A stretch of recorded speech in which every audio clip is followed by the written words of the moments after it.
તમે કાચી માટીની હંડળીઓમાં જીવ પૂર્યો હોય એ તો મારી મોમાય તારો કોમો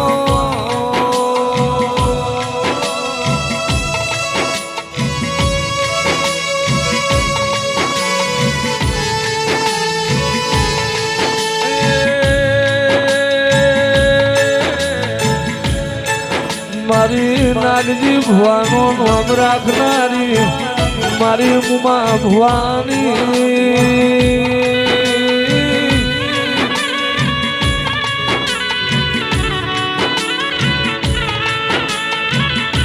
મારી કર્મ ન કમાણી મારી હાજી પૂડી મારો વ્યવહાર ન વકીલ મારો જજન જમીનમાં મોબાઈ